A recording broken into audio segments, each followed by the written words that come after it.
年时啊，除了食青草之外，伫台中有举办这款的活动，大人囡仔斗阵来啉茶做瑜伽，也就是做瑜伽，兼顾健康甲心灵的满足。那听老师讲解，大人带囡仔做伙做，愈做是愈心性。在做的时候可以增加亲子的关系，然后其实亲子的互动也是蛮重要的。就是一玩很多游戏，然后还有做很多的运动。那做那调整，这才增加囡仔动作的协调性甲控制力，囡仔嘛会较定着。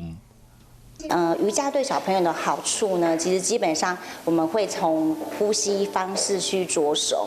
那呼吸对于小朋友来讲的话呢，可以增加他的专注度跟稳定度。唔但会使活动筋骨，嘛会使去啉好茶。用毛笔写新年的愿望，同时将这个茶米滴入罐仔内，这是过去一年对自我的肯定，同时希望新的一年顺利如意。Hello， 大家好，我是乃瑜，要教给大家2个任务。第一个，华视新闻的脸书专页，你按赞了吗？还有华视新闻的 YouTube 频道，赶紧订阅起来，还要记得按赞，开启小铃铛哦。